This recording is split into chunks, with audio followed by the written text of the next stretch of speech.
ये जो बात आई ना कि श्री जी को पाना चाहता हूँ, यही बात बहुत ज़ोर की चीज़ है। मुमुक्षुता, मैं मुक्त होना चाहता हूँ या भगवत प्राप्ति करना चाहता हूँ, ये भगवान की बहुत विशिष्ट कृपा से बात आती है। अब भगवत प्राप्ति हमारी कैसे होगी? प्रश्न ये आता है ना? तो देखो, ये जितने बातें आपने पीछे की बताई, ये अंतःकरण को बहुत गंदी करने वाली बातें हैं।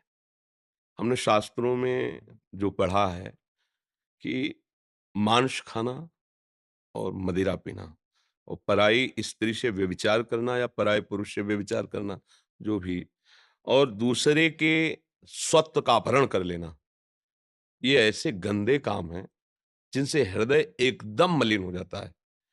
अब ये तो यही प्रभाव है इस भूमि में जन्मने का कि आपके कान में सत्संग की शब्द पहुंचे और आपका हृदय जैसे कोई सोया हुआ हो, एकदम जाग जाए ना। तो ये तो अब ना सोना, अब जाग गए तब सोना क्या, जब समझ गए तो अब रोना क्या। अब सावधान हो जाओ। अब लो नशानी, अब ना नशइयो। हमारे भगवान वादा करते हैं, अहम त्वाम सर्व पापेभ्यो मोक्षयिष्यामि मा शुचा। मैं तुम्हें सब पापों से मुक्त कर दूंगा, बस सर्वधर्मान परित्यज्य माम एकम शरणम व्रज। तुम अब केवल मेरी शरण में हो जाओ। और मेरी शरण का मतलब है कि अब भगवान के विरुद्ध आचरण न हो। शरणागत से प्रतिकूलस्य वर्जनम, श्री कृष्ण अनुकूलेन। श्री कृष्ण की प्रसन्नता के लिए कार्य हो।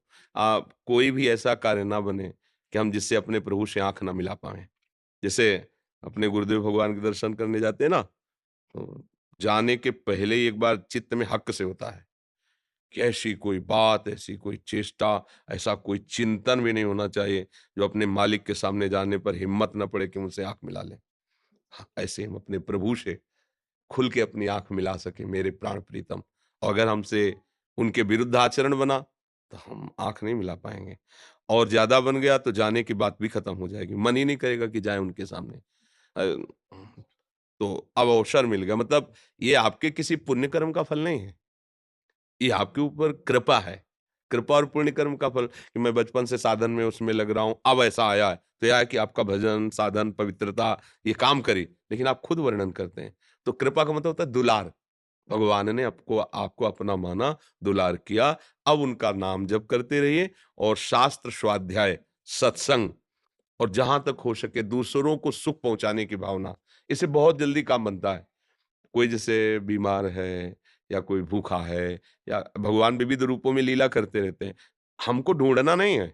अगर हमारा संयोग हो जाता है, कोई पड़े तड़प रहा है, तो अब हम अपना सारा काम रोकेंगे, पहले उसे अस्पताल ले जाएंगे, उसको औषधि दें। कोई भूखा है, तो हम अपना भोजन आज नहीं करेंगे, उसको अपने पैसे से भोजन, पैसे नहीं देना, भोजन ला के पवा दिया है। कोई ठंडी में कांप रहा है, हम अपना वस्त्र से दे देते हैं, हम कष्ट सह लेंगे। ऐसी भावना से भगवान बहुत जल्दी रिझ जाते हैं। और नाम जप करते रहिए, और वो पुनरावृत्ति अब जीवन में ना हो जो पीछे हुआ। अगर कोई ऐसा मित्र, दोस्त, रिश्ते, नातेदार अपना रिश्ता, नाता, मित्रता का दबाव करके आपसे कहता है कि अरे ऐसा, तो तजिए ताहि कोटि बैरी सम। एक दो दुश्मन की तरह नहीं कहा गोस्वामी जी ने, कहा तजिए ताहि कोटि बैरी सम यद्यपि परम स्नेही।